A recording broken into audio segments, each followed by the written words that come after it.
Tivemos hoje uma importante reunião entre Rússia e Ucrânia. É muito significativo o local onde aconteceu em Belarus, que é um grande aliado da Rússia, e essas reuniões, o próprio local onde acontece já dá uma certa demonstração geopolítica do fato. É a Rússia jogando em casa com muito mais argumentos, muito mais força, e a Ucrânia aceitando negociar num país que claramente não é neutro, que é a Bielorrússia, comandado pelo Lukashenko, considerado quase como um fantoche ali do Putin. Então já mostra que a Rússia está pressionando muito mais a Ucrânia nesse momento. Foi uma organização, uma reunião, que pregava alguns aspectos bastante importantes em relação a questões militares, humanitárias e também internacionais, questões geopolíticas, mas de fato a única consequência mesmo foi uma consequência humanitária que é mais vantajosa para as questões logísticas russas do que para as questões ucranianas, que eu já vou mostrar para vocês. Além disso, o presidente Bolsonaro teve uma ligação com o Boris Johnson, líder, primeiro-ministro do Reino Unido, e eles definiram uma carta comum em cessar-fogo. Só que lembrando que até o momento o Brasil tinha uma política muito mais neutra, embora na ONU tenha votado favorável às sanções, e o Boris Johnson uma política bastante belicista em relação ao comportamento da Rússia. E Taiwan, que não é bobo nem nada, já anunciou que vai aumentar significativamente os seus gastos militares tentando se proteger da China, e inclusive dobrou o número de produção, gastos militares com mísseis para o ano de 2022. Quer saber tudo o que rolou na reunião? Se de fato isso aproximou a paz entre Rússia e Ucrânia, e muito mais também sobre geografia, geopolítica, atualidades, política, polêmicas, enfim. Tudo para você se manter sempre bem atualizado. Então já se inscreve no canal, deixa seu like e compartilha esse vídeo, que eu, professor Ricardo, conto muito com a sua ajuda. Beleza? Curso completinho de Geografia, Geopolítica e Atualidades. Para você, interessado, concurseiro, pré-vestibulando, link na descrição. Aulas semanais sendo postadas ali, vocês não vão se arrepender, é super baratinho e contato comigo direto ali, professor, tá bom? Galera, vamos lá. Bom, primeiramente a questão de como que tá rolando a guerra, né? A Rússia, ela continua atacando, embora num ritmo um pouco menos rápido do que nos últimos dias, né? A gente está no 8º dia agora de combates, mas as frentes, elas estão avançando muito no sul da Ucrânia e, claro, faz toda a questão logística. A Rússia, ela tem muito interesse em unir a região de Donbás, que já faz fronteira com a Rússia, até a região da Crimeia, que pertence hoje à Rússia também, porque isso é um corredor de acesso ao Mar Negro, de portos importantes, Sevastopol, por exemplo, enfim, bases militares. Então, controlar a região do sul da Ucrânia geopoliticamente é muito interessante. E não dá para esquecer que a gente tem cerca aí de dezenas de milhares, aliás, perdão, de dezenas de quilômetros de tanques partindo em direção a Kiev, numa velocidade bastante reduzida, é verdade, mas partindo em direção a Kiev. Será que vai chegar? Se esses tanques chegarem de fato, cara, é difícil pensar que Kiev consiga resistir a essa ofensiva, tá? Mas tivemos uma reunião importante, a segunda reunião. Lembrando que a primeira reunião, ela também rolou em Belarus, ou seja, mais uma vez um aliado da Rússia e não um aliado da Ucrânia, e nem um país neutro, um aliado da Rússia, e não tinha dado em nada a primeira reunião. Essa segunda reunião, os líderes ali mostraram um aperto de mão, tentaram fazer alguma política um pouco mais próxima, tal, mas a grande consequência, de fato, foi a criação de um corredor humanitário. Basicamente, o que é isso? Óbvio que existem civis que estão querendo fugir da Ucrânia porque está rolando uma guerra, e esses caras não conseguem porque existe o risco de, enfim, né, tomar aí uma bomba, algo que o valha, no meio do trajeto para conseguir ir embora. A ideia é você criar um corredor humanitário onde a Ucrânia e a Rússia se comprometem a não atingir, a não atirar naquelas regiões. Então, os civis se sentiriam seguros para fugir dessa guerra que acontece na Ucrânia. Isso é positivo, claro, pelas questões humanitárias, mas geopoliticamente falando, para a força ucraniana, isso pega bastante por quê? Primeiro, talvez o que o Putin não contava era que o Zelensky e a própria população ucraniana fosse ter uma força tão grande de resistência, criando barricadas, combatendo, apesar da diferença gritante, o exército russo. Se eu permito que essas pessoas vão embora, eu estou falando de homens, civis, etc., que estão fugindo de país. Hoje a Ucrânia já tem, não tem número preciso, claro, mas mais de 1 milhão de refugiados, pessoas que fugiram do país, que poderiam, claro, ser força de combate. Então esse corredor humanitário esvazia regiões importantes que poderiam ser uma resistência à ofensiva russa. Além do que, historicamente, quando a ONU ou os países mediadores criam esses corredores humanitários, geralmente eles são utilizados também para o país invasor, no caso a Rússia, faça como se fosse uma espécie de logística naquelas áreas. Vou levar arma, levar equipamentos, para abastecer a guerra interna na Ucrânia. Então isso pode, de maneira logística, de resistência, favorecer os russos nessa questão. Além do que, não dá para esquecer que, criando um corredor humanitário, são mais ucranianos que estão indo para fora da Ucrânia. A Ucrânia que é um país gigantesco, mais de 40 milhões de habitantes, com já 1 milhão de refugiados. Com esse corredor humanitário, será que teremos mais refugiados? E a gente está percebendo que a própria questão dos refugiados mostra um pouco a hipocrisia da União Europeia, né? Por exemplo, os ucranianos, eles têm uma preferência maior do que pessoas árabes de descendência árabes ou negros. Inclusive denúncias que animais estavam passando na frente de árabes ou negros. Ou seja, a Ucrânia, a União Europeia, prefere mandar os refugiados animais do que os próprios seres humanos. Então, uma questão ali de desigualdade racial bastante significativa nessa questão dos refugiados. Isso pode explicitar a hipocrisia e talvez até convencer a própria opinião pública internacional, porque a grande narrativa, e a gente sabe que é um grande exagero do Putin, é uma desculpinha para invadir a Ucrânia. Mas a narrativa não é que o exército ucraniano está usando escudos civis, está usando a população para se defender ali da Rússia, e que o exército ucraniano não passa de neos, tananã, na, tananã, zi, tananã, stas. Então, olha como a Ucrânia está tendo esse problema racial. Olha, percebe? Isso pode favorecer a narrativa russa dessa segregação em relação aos refugiados.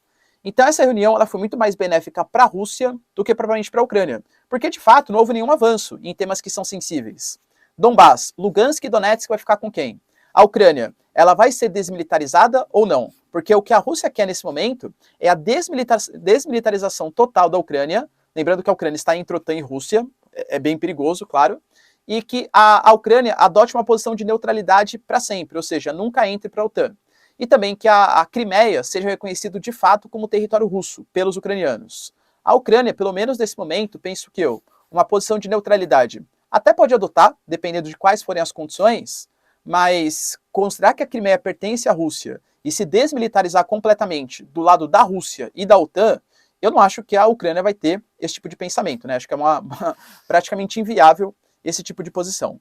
Enquanto isso, o Putin fez declarações, ele conversou, por exemplo, com o presidente Macron, e dessa conversa, o Putin, ele tentou mostrar que as coisas estavam caminhando de acordo com os seus interesses, de acordo com a sua previsão, porque a imagem que está sendo transmitida para o mundo é que a Rússia já passou do 7º dia, 8º dia de invasão, e não conseguiu dominar as principais cidades, as principais regiões. Então, será que isso é um enfraquecimento do exército russo? Segundo Putin, não.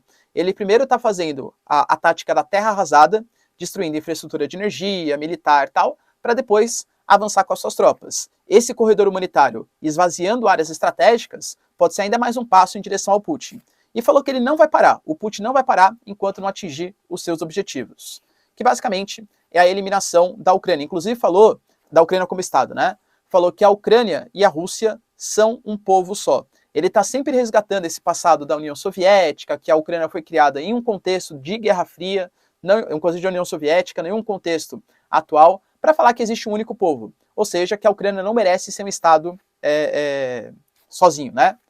Para vocês terem uma noção de como Putin ele quer passar essa imagem de superioridade, ele anunciou que na verdade não foi ele, né? Mas fontes anunciaram que na sexta-feira a Rússia vai adotar um martial law, ou seja, uma lei marcial.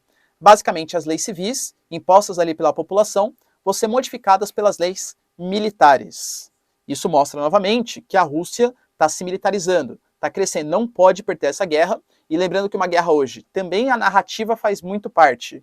E nesse momento o mundo ocidental está levando vantagem em cima da narrativa russa, como se os russos não tivessem conseguido vitórias importantes na região ucraniana, tá bom? O Zelensky, também presidente da Ucrânia, também deu algumas declarações. Falou que ele não vai desistir, que ele vai resistir firme e forte ali, e fez um apelo também muito emocionado para a OTAN e para o Putin. Para o Putin, ele pediu uma conversa tete a tete, uma conversa direta com o Putin. Falou que isso não pode ser negociado com intermediários. Vai o ministro das Relações, outro ministro das Relações. Não. Tem que ser o Zelensky e o Putin numa conversa tete a tete. Pediu para a Rússia, para conseguir fazer um acordo com a Ucrânia, parar com os ataques, anunciar um cessar-fogo nesse momento, e pediu também uma ajuda da OTAN. Pediu para a OTAN criar uma zona desmilitarizada, protegida ali pela OTAN, para impedir, muito possivelmente, ataques aéreos da Rússia.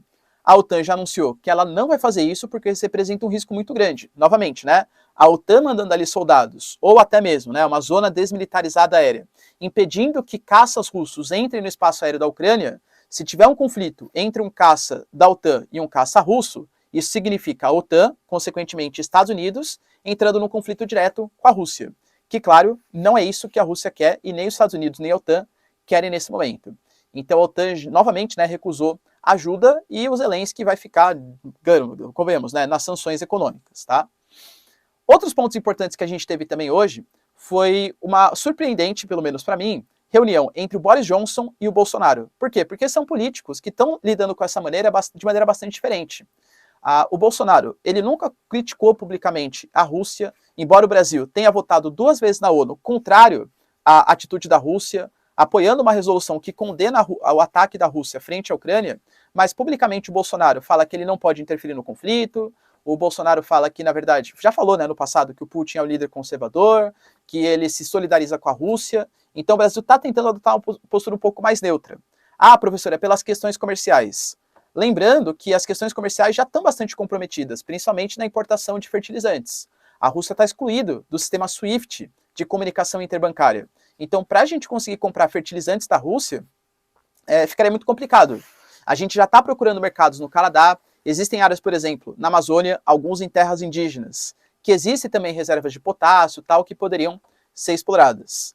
Mas utilizar a questão comercial para justificar o apoio do Brasil hoje, ou uma neutralidade, ou o mínimo apoio ao Putin, coisa que o valha, não é válido, é uma questão política, tá? E aí eu até entendo, talvez não concorde, né, mas até entendo a posição do Brasil de tentar se manter neutro nessa posição, porque o Brasil faz parte dos BRICS, Brasil, Rússia, Índia, China.